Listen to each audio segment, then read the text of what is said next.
Dear Ate, hindi ko alam kung tama pa bang isulat ko ito. Hindi ko alam kung kakampi ba ako ng konsensya ko o kalaban. Pero gusto ko lang ilabas ang bigat na ilang buwan ko ng daladala. Tawagin mo na lang akong Lara. At ang lalaking minsan kong minahal, tawagin natin siyang Marco. Ate, may ex ka na ba na akala mo tapos na?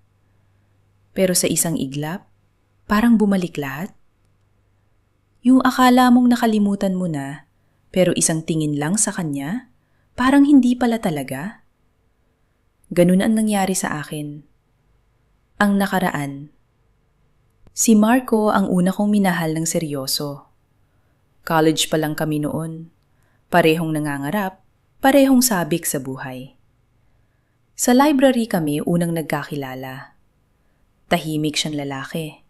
Pero pag mumite, parang may sariling mundo ang mga mata niya. Naging kami. Simple lang ang relasyon namin. Lakad sa plaza, street food dates, sabay mag-aral. Hindi kami mayaman, pero masaya kami.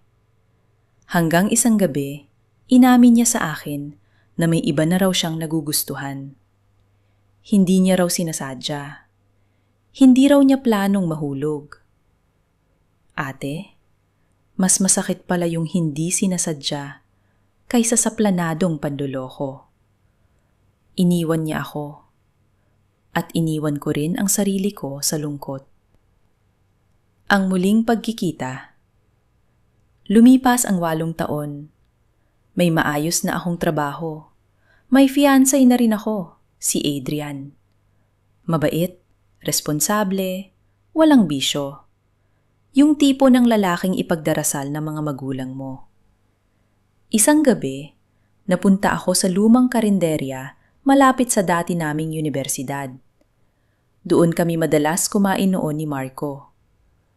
At doon ko siya nakita. Mas mature na, mas tahimik. Pero yung tingin niya, pareho pa rin. Lara? Ate? Sa isang pagtawag lang ng pangalan ko, parang bumalik ang 20 anyos kong puso. Nag-usap kami. Nalaman kong may anak na siya, pero hiwalay na sila ng nanay ng bata. Hindi sila nagkatuluyan. Sinabi niyang matagal niya raw akong hindi makalimutan.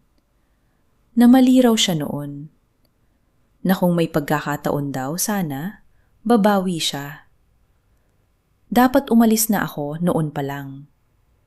Pero hindi ko ginawa. Ang pagkakasala. Nagsimula kami sa simpleng kamustahan. Hanggang sa naging madalas ang chat.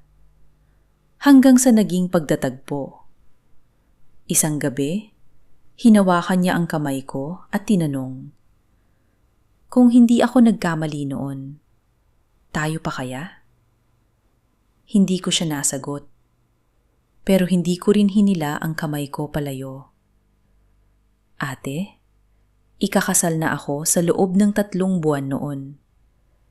Pero habang papalapit ang kasal, mas lumalayo ang puso ko kay Adrian.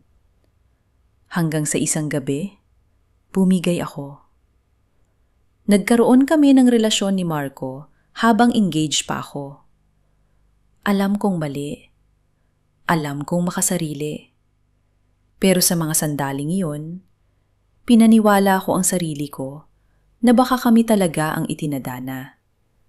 Na baka kailangan lang naming magkahiwalay noon para mas tumatag na yon. Ang desisyon. Isang linggo bago ang kasal, kinausap ko si Adrian. Ibinalik ko ang singsing. Umiyak siya. Hindi siya nagalit. Mas masakit pa doon. Sinabi ko ang totoo, na may bumalik sa puso ko.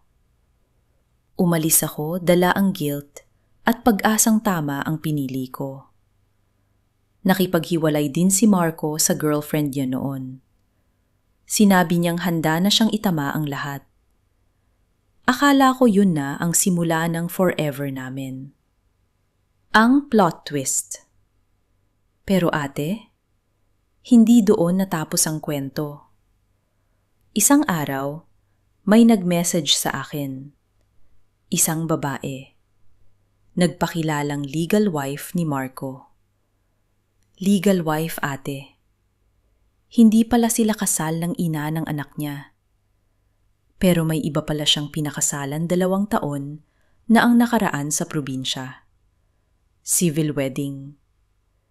Tahimik. Hindi niya sinabi sa akin. Nang-inginig akong humarap sa kanya. At alam mo kung ano ang pinakamasakit? Hindi siya nagmakaawa. Hindi siya nagpaliwanag na maayos. Ang sabi lang niya, akala ko kaya ko nang itama. Pero hindi ko pala kayang bitawan lahat. Doon ko naintindihan. Hindi kami pinagtagpo para ituloy ang naudlot. Pinagtagpo kami para tuluyang magsara ang pinto. Iniwan ko siya. Tuluyan. Pero heto ang mas matinding twist, ate. Pagkalipas ng ilang buwan, nalaman kong buntis ako. At ang mas masakit, hindi kay Marco, kay Adrian. Oo.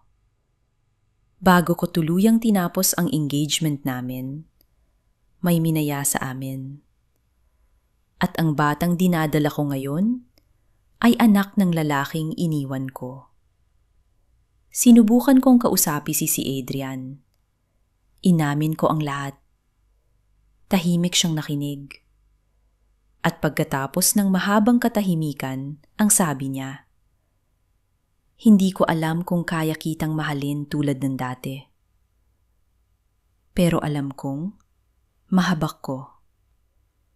Na yun, ate, hindi pa kami kasal.